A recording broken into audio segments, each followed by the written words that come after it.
The UDO Audio Super 6 is an absolute stunner of a synth, at least from what I can tell from the first few hours of playing it. I got it in exactly 1 week ago from today, and I've spent a fair amount of time tinkering, designing patches, and learning the general workflow. This is going to be a quick first impressions video with some sound examples and my general thoughts. First, I want to thank Perfect Circuit for sponsoring this video. In case you aren't in the know, Perfect Circuit is an independent music shop in Burbank, California, specializing in synths and pedals, as well as recording and pro audio gear. They also ship worldwide, and I've purchased plenty of gear from them myself in the past few years, despite never having been into the physical shop. I have a few links in the video description where you can buy gear using affiliate links, and I do get a small portion, a small kickback of that money spent on their website. So if you're in the market for anything and interested in supporting Perfect Circuit and the channel, now would be a great time to do so. A quick disclaimer, Perfect Circuit will be sponsoring a few upcoming videos on the Super 6 on this channel. I'm super excited to share the process of getting to know the Super 6 with you all, and this was an agreement we made in exchange for a significant discount on the synth. But I reached out to them to set this up on my own. I chose the Super 6 as the synth that I wanted. That is to say, all of the content I'm making with this synth is because I wanted this synth. And if you've been watching the channel the past year, you've probably heard me mention it a few times. So I just wanted to be transparent about all of that before getting started. So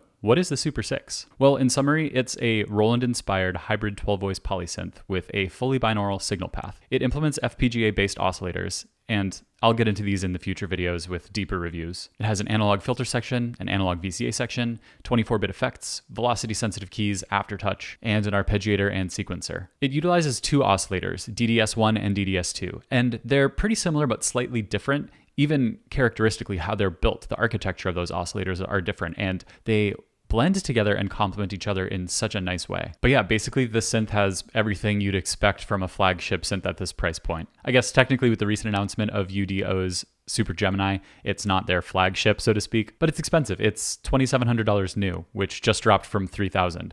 And there's a desktop version available for $2,160, I believe. Again, acknowledging that that's a lot of money to drop on anything really, but we'll talk more about value once I get a better chance to determine myself if I personally think it's worth that. So that's what we're working with here. As I mentioned, this really has been on my wish list for like at least a year.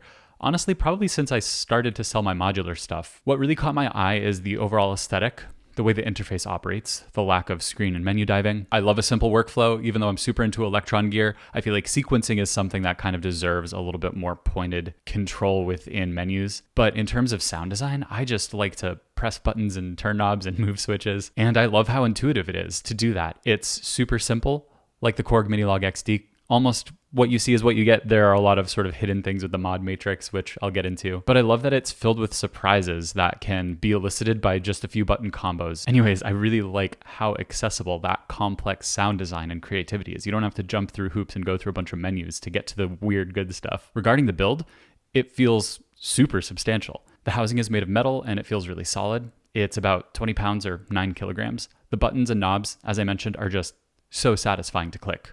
You know, I love the mechanical keys on the Electron devices. I don't technically know what these things are, but they feel great. The buttons have a nice click, the knobs have good chunky clicks, the sliders are smooth. And one thing that I absolutely love conceptually is that UDO's lead designer, George Hearn, has mentioned in actually some of the Super Gemini videos that he wants these instruments to be gigged with. He wants them to get dented. He wants stickers on them. He wants scrapes in the metal. So like the dude who makes this stuff has faith and wants these things to get banged up over the course of years. I think that's kind of a testament to the company's confidence in their own product, particularly build quality. So even though the synth is pretty much just going to sit safely on my desk and underneath this lovely included canvas bag that I'll be using as a dust cover, it's nice to know that if my third floor apartment caught on fire and I had to throw it out the window to save it, it'd probably be fine, right? And also it's just like pretty fucking beautiful. And I honestly love the blue. It's so unique and vibrant, but really classy looking. It's not too saturated, it's not too pastel or faded or washed out, and it somehow really matches the sort of like glassy, clear, blue sky vibe of the synth's character. And for the most important part,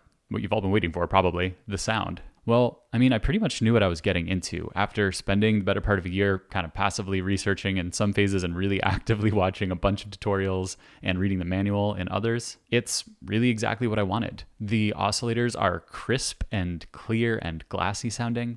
And it's interesting to hear that because George, in one of the Super Gemini videos, mentioned that the Super Gemini is kind of like gritty and a little bit hairier and dirtier. And when I think about it, yeah, a lot of the sounds I've been making on the Super 6, even like the kind of gruffer ones still have this like smooth, sparkly sound to them. And it's really great because I like that sort of palette on its own. I think it's very cool to use that in more ambient and lo-fi music, but it also provides more of a blank canvas to kind of scratch things up if you want to do that post. There are also varying levels of grit you can add with the filter drive control, which has 2 levels, which might seem limited. You can't really adjust the value of those levels, but they're really interactive, specifically with the resonance control. I've noticed that the second drive level almost is a little bit more subdued the more resonance there is. I kind of want to explore that more in a future video. But yeah, especially I think coming from a synth like the Korg Minilog XD, which I still speak so highly of and think so highly of, it just sounds professional, for a lack of a better word. It sounds like what I wanted my first big boy professional synth to sound like. It's just clean and all of the oscillators sound gorgeous without even tweaking. And one of the sound demos is just the init patch that I'll play around a little stupid riff with. So I really do just want to get into some sounds here, but have good faith if you couldn't tell that my first impressions are that the synth is exactly what I wanted. And unfortunately, I can't really speak to comparisons of other synths in the same price range because I haven't played a ton of synths. As you might know, I'm not like primarily a keys player. I never even planned on getting like an expensive synth like this. I particularly got this because of the sound design capabilities. And I got the keys version because I want to push myself to learn keys more. And I think it's a little bit more valuable, and I didn't want to spend money on a sort of nicer MIDI keyboard when the Arturia key step works in my Electron setup just fine, and I want to keep it there. I'm really looking to putting together a full review for you all in the coming weeks and months, and I've really enjoyed the first few hours I've spent with this synth. Let's get to some sounds, some scrappy and sloppy keyboard playing. I really have been focusing on improving my playing skills, just learning songs by ear and practicing my chords and scales a little bit. It's been fun. Practice your instruments, and you'll probably sound better than I do. Hope you enjoy the sounds.